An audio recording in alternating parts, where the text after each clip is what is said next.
Speaking of language, I just saw an article a couple days ago, maybe it had been a video on Instagram, of somebody who had used AI to be able to communicate with birds, to be able to recognize the bird songs and be able to communicate back to them. And I haven't dove into this yet, but it's truly fascinating. And it's fascinating that we went from nobody showing up for user groups 2 years ago to now Richmond being in the top 10 list of cities for AI talent. How do we get there? How do we get here? Phyl, what's your take on why Richmond's been so successful in this space so far?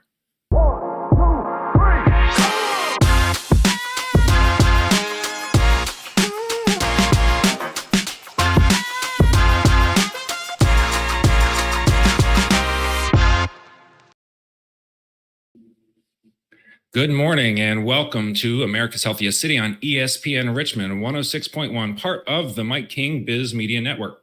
If this is your first time on the program, please check out americashealthiestcity.com to learn about our 10-year community partnership to make Richmond, the entire region, the healthiest in America by 2033.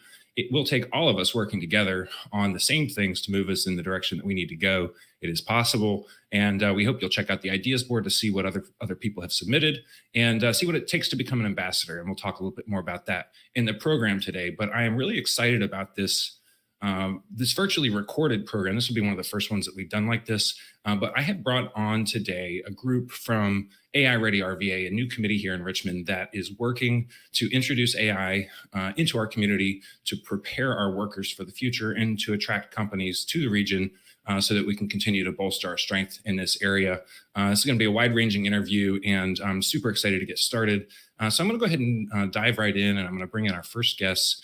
Liz Baker is the CEO of Nimbology, and Liz is a very intelligent person who has been in this space of AI for quite some time, really as early as you can get, and has been really gracious to share her time and her expertise in facilitating a workshop for us most recently for Empower Your Business with AI. So Liz, welcome to the show. Thank you for joining me. Thanks so much. I'm really glad that you invited me on here today. Well, I'm really excited. Yeah, go ahead. Excited about the work we're doing. So please dive right in. Tell us what your background is here. All right. So I'm the CEO of Nimbology, and one of the things we specialize is fractional C-suite services and AI integration. And so I'm working with teams currently to integrate AI, not necessarily into their systems, but actually to empower their workforce. So that's why I'm so excited to be part of AI Ready RVA, because that is exactly what I'm doing with these Fortune 500s, nonprofits, startups. I am a passionate AI advocate. What it can do, I live it every single day. I know how it can transform organizations and the RVA, so I'm excited to be a part of it.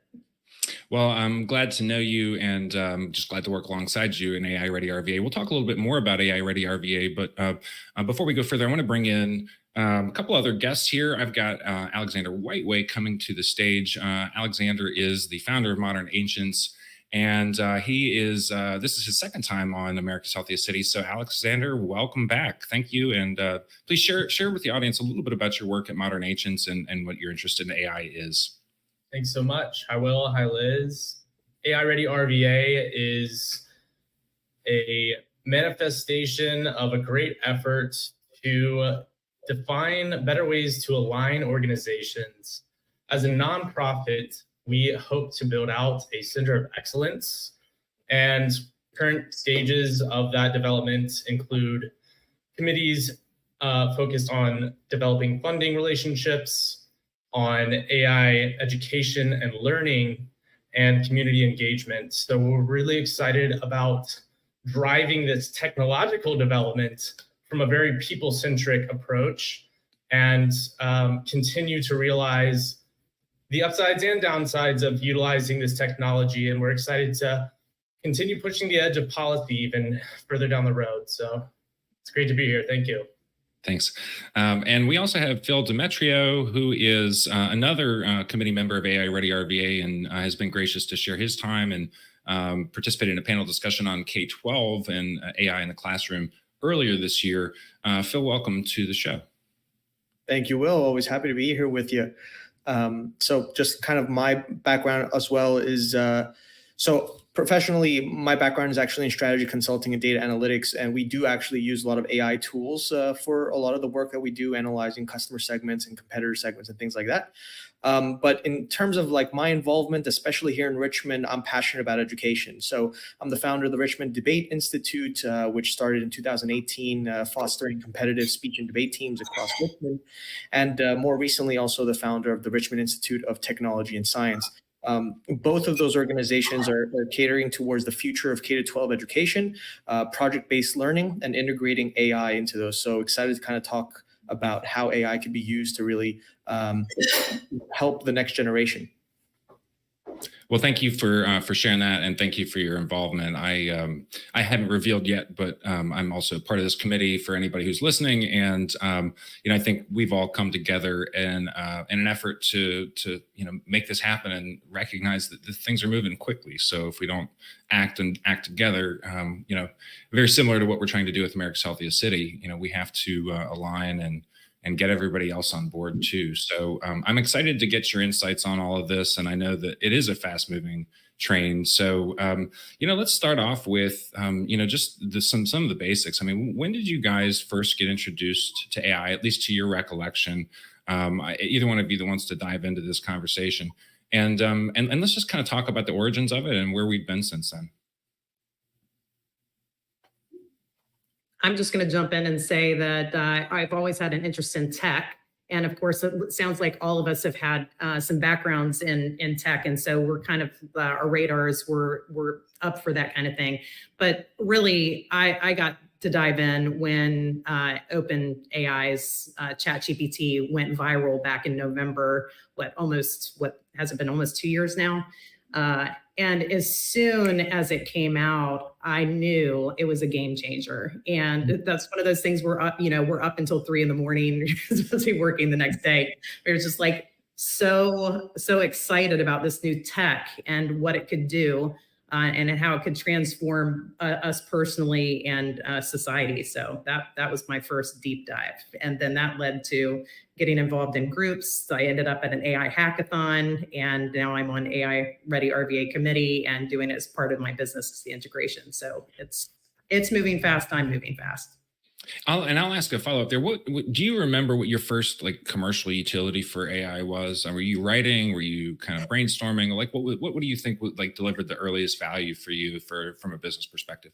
I think early on it was, I'm the type of person who wants to test out a tech in every way that I possibly can. And of course, when OpenAI first came out with ChatGPT, it was very heavily focused on content creation and what that could do. So that was kind of the first thing that I was doing, seeing how I could create content both to support my business as well as my client businesses, and it not seem like it was coming from AI, right? So using it as an assistant, as a tool, and not as replacement for what I was doing, but adding my background in strategy to that to create better product faster. And Phil, I see a lot of head nods there. Tell me about your first experience. So my first experience with AI is actually before ChatGPT. And this is a bit of a story, and it's quite interesting. So this was in mid 2021. I was involved with my debate nonprofit work, and I happened to stumble across a research paper of a person using AI that can basically identify different types of arguments in writing. And it was his way of basically saying, oh, we can identify which sentence of a paragraph is the conclusion sentence, which sentence in a paragraph is the evidence or premises. And I thought, wow, this is really incredible. I mean, theoretically, you can use this technology for legal tech or even grading essays. And so I love that paper so much. I tracked this man down on LinkedIn, and he was doing his PhD at Carnegie Mellon, brilliant person. I was so interested in his work that I messaged him one day. I said, hey, if I were to come to Pittsburgh for a Saturday and just kind of have lunch with you? And he said, yeah, sure. So he gave me the privilege of kind of visiting him. So I flew out to Pittsburgh to meet this guy. And again, this is just a brand new piece of technology. AI was not in the narrative, but he showed me GPT-2 at the time. And I thought, holy crap, this is incredible. And at the time I thought, this is a technology that's going to be remaining in academia for much longer. You're going to really have to purchase a lot of these very expensive brains that work a product using this technology. He also connected me to IBM Watson folks that were doing natural language processing too. Again, I was kind of nerding out with some folks, just asking questions, trying to see if there was an overlap between AI and EdTech. About a year later, ChatGPT came out and it blew everybody out of the water. I mean, I already got an email from IBM Watson 6 months ago. At least they had a division in Israel that had to kind of shut down because there's just so much developing technology happening. One AI technology from one side of the world is kind of eating up the market of others. And so, yeah, it's just been a crazy exponential growth of how AI is not only can be used, but it's so accessible now across all these different industries. So that's my story about how I kind of got first introduced to AI. Yeah, and we're going to take a quick break and we'll come back for you, Alexander. We've got a lot to cover here in 27 minutes, but for those of you listening out there, we'll be right back. Welcome back, everybody. This is America's Healthiest City on ESPN Richmond 106.1, part of the Mike King Biz Media Network. My name is Will Melton. I'm your host, and today we have Liz Baker from Nimbology, Phyl Demetriou from Richmond Debate Institute, and Alexander Whiteway from Modern Agents Journey Consulting. And we, just before the break, we were talking about our earliest uses of AI. I'll just say quickly that I was using it to write content and an interest to really kind of accelerate the efficiency of that. Continue to use it for that, but certainly not unaided. Lots of human interaction there. But Alexander, tell us about your first interactions with AI, and maybe what was that first commercial value that you got to experience? It was more of a movie value. You remember in 2004 when iRobot came out, Will Smith? Yeah. No. My first interaction with AI was during my capstone thesis with BCU Brand Center. I was fortunate enough to work with Adobe, specifically within their department called Adobe Sensei, focused on AI and machine learning. And that was the first time, this was back in 2018, that I started diving in for about 6 months doing research into the field and understanding things like data lakes and how data is leveraged and algorithms that produce what we are calling artificial intelligence and machine learning. And also some of the nuances in place. One, when I hosted a survey group, nobody came at that time. Like, nobody was interested in advertising in artificial intelligence. So that was interesting. And there's this sort of underlying bias inherent in the development of artificial intelligence that became a very clear sort of hang up in the field that leads to things like AI winters and these sort of disassociations with the value of AI that humanity has experienced through time. And I think it's very fascinating to recognize artificial intelligence as aggregates of the world's information catered to specific cultures, whether you're an organizational business enterprise or just nowadays, even singular entrepreneurs and small businesses are able to leverage the power of artificial intelligence. Right now with the large language models as a key focus area because of the complexity of international language and the diversification of cultural reference points that are what those algorithms are building upon. Creates this interesting conversation where you're talking not only about language, but accessing other forms of language that aren't, verbal language, like mathematics, and being able to apply language systems and natural language processing to actually engage in mathematical equations. So it's a fascinating sort of transition of unification of the right and left brain. So speaking of language, I just saw an article a couple of days ago, maybe it had been a video on Instagram, of somebody who had used AI to be able to communicate with birds, to be able to recognize the bird songs and be able to communicate back to them. And I haven't dove into this yet, but it's truly fascinating. And it's fascinating that we went from nobody showing up for user groups 2 years ago to now Richmond being in the top 10 list of cities for AI talent. How do we get there? How do we get here? Phyl, what's your take on why Richmond's been so successful in this space so far? Sure. I think we are open-minded people here in Richmond. We want to go and listen to what others have to say and how they're using it. And I think that's kind of the reason why we're even speaking here. I think we have a great culture of being open-minded to new technologies in Richmond. So that's kind of the first. The other is that, and I see this as well in our schools, is that we have a lot of teachers, of students, administrators who are willing to hear to say, okay, well, how do we want to integrate this into our schools? And I'm sure on the private sector side, a lot of companies in Richmond are also doing the same thing. So I think it's the open-mindedness, it's the excitement for the technology. I think also the fact that we have a large portion of the population in Richmond dealing with marketing, media, arts, where AI could be especially useful. So our adoption is probably higher because of that, kind of our industry niches here in town. So all is to say, I think this trend is going to continue. We haven't even fully tapped into teaching AI in schools. So the next generation has yet to really equip themselves. But as soon as they do, I think this trend is going to continue to skyrocket. We should be in the top 5 or top 3, not just the top 10. And Liz, I know your enthusiasm has been high in this. And for those of us who've really been not just early adopters, but really fast adopters, what are you seeing out there when you talk to other people who, you work to, get AI integrated with the businesses that you consult with? What are their motivations? I mean, and how are they feeling this urgency, or are they feeling like, hey, we really want to do this, we're excited about it? What's your take? No, as a matter of fact, I think that there still is a huge resistance. As a matter of fact, I saw an article this morning that said that Gen Z, surprising to everybody, Gen Z is one of the lowest adopters, has very low adoption rates of AI tools right now. And there's a myriad of reasons for that.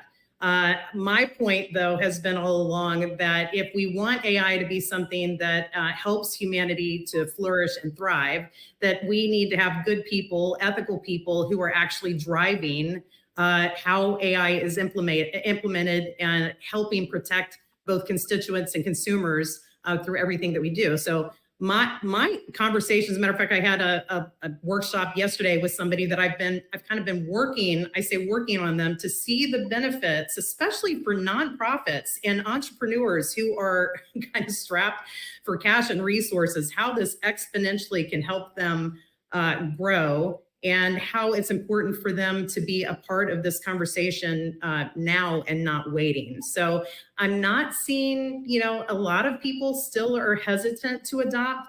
They start to get inspired, though, when they have conversations, when they show up to an AI-ready RVA workshop and they start to see how they might implement it, and they are able to bring their concerns to the table, and we can talk about those concerns and how we might address those. Then they start to relax a little bit and start to play around a little bit. And we give them the tools, and then they start to see how this really might help them grow. And as a matter of fact, Phyl, you were talking about, Richmond. Richmond is a creative town. It's an entrepreneurial town. Richmond loves local. And so there's just kind of this entrepreneurial spirit here that exists, that I think that entrepreneurs are seeing this as like the tool of a lifetime. Yeah, and Alexander, you were, kind of behind the scenes early on and seeing some of the things that were going on. So you've had the opportunity to kind of watch that evolution and see people start to catch on. And I think we're at about 70% or so of businesses have used at least one AI application. That's super fast. And it sounds like we're going to close the gap between the rest of the 28% here real fast. What's your take on the pace of growth and what the cause of that is here for us in Richmond?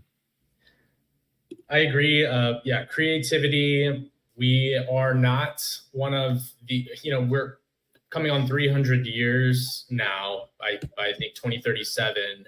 But at the same time, we're not as advanced as some of the other central cities. But we are in this process of developing under the Richmond 300 Master Plan, which is an internationally developed initiative to open up to how do local creativity campaigns influence the dissemination of a worldview. I think that's really sort of starting to open up with the accessibility of information that artificial intelligence allows for. One of the complications that I personally, and now with the companies that I do implement an AI-related build out of a center of excellence is typically how we approach that.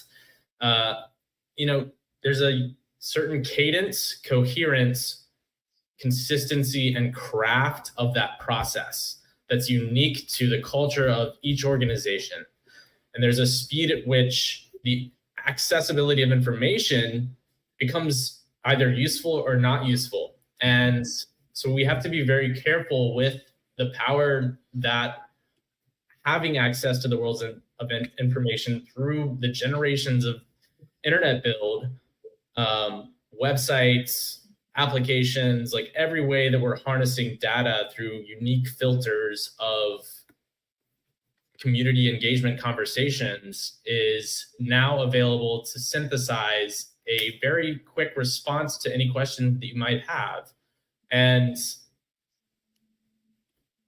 I think, with every transformational change in society, it's smart to consider the pace at which that change happens so that everybody who's involved continues to remain connected to a greater understanding of who they are becoming and what it is that we have here.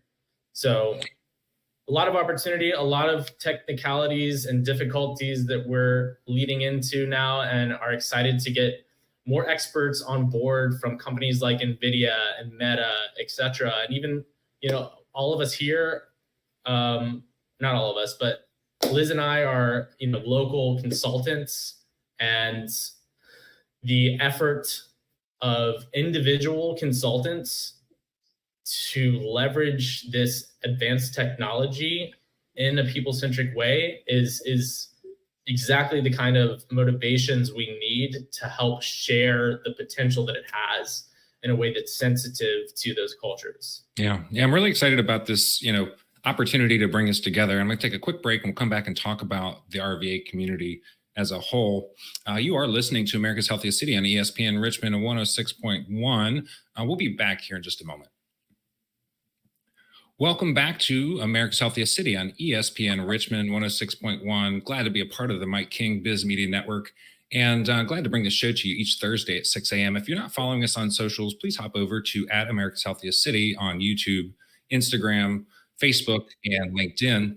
And we're back here with our group from AI Ready RVA, this volunteer committee of very intelligent people, Liz Baker, Phyl, Demetriou, and Alexander Whiteway. Thank you all for joining me here. And I really want to kind of focus our conversation a little bit more with the time we've got left on the Richmond community. I believe that we have a lot of potential to introduce a healthier community via AI solutions, whether that be protection and safety, or if it's some sort of innovations that we can introduce into society that help us in some kind of way. And before we left for the break, we were talking about the ability for AI to kind of bring people together. I mean, in this moment of uncertainty, we are coming together in a big way and finding these communities where we can gather and share knowledge. I'll open it up to anybody that wants to comment on this. What do you see as the future of humanity? It's a big question, I realize, but in Richmond, as we embrace this, we're not fearful. Other folks might be. How do we kind of leverage this moment as a way to continue to build that community and build a healthier community along the way? Well, I think some of it is imparting vision, right? So we have competing visions. A lot of people have seen AI in movies portrayed in very negative ways. AI takes over, it becomes self-aware, and it takes over everything. And so that has generated fear. On the other hand, I like the movies like Marvel movies with Jarvis, or AIs that are companions to humanity, that help humanity move to a better, more thriving humanity.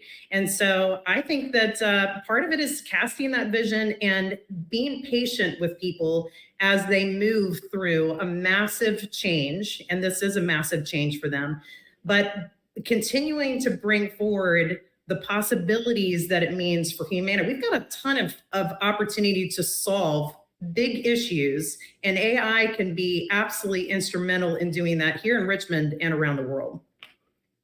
So what are some ideas? Either you have some ideas that we can maybe pop onto the ideas board, small or large, that people could hunt down to think about how AI might help us with this pursuit? Well, the one thing I'll add is that, with the creation of artificial intelligence will come the creation of artificial employees.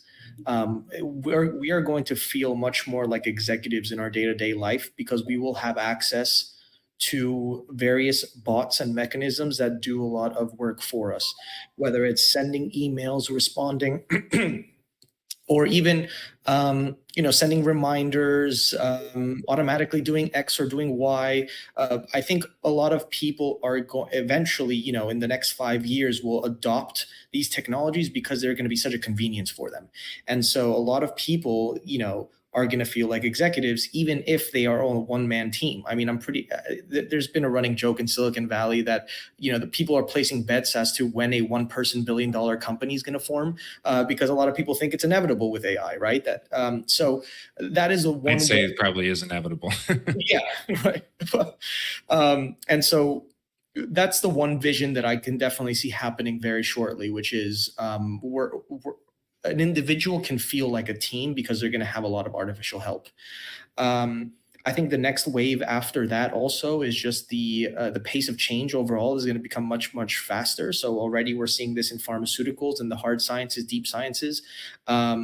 This is having a huge change. I mean, right now we're talking about AI as a consumer technology, but it hasn't fully integrated into the enterprise world just yet, mostly because I think, in my opinion, the enterprise world has realized that they need to organize their own data if they're going to put an overlay of AI on it. So I think that there's a lot of cleaning for enterprise to do.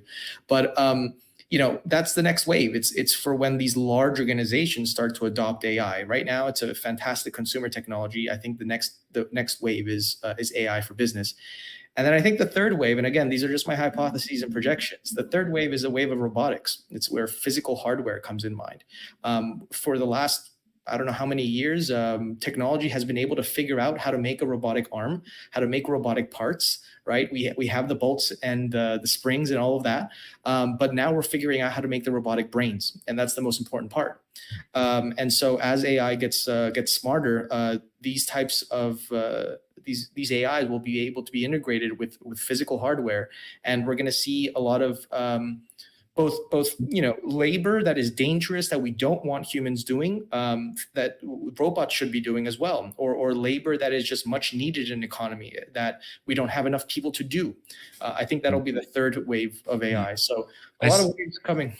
I saw a meme online yesterday that said, I want AI to do the laundry and the dishes so that I can focus on my writing and artwork, as opposed to AI doing my writing and artwork so that I can do the laundry and the dishes. Right.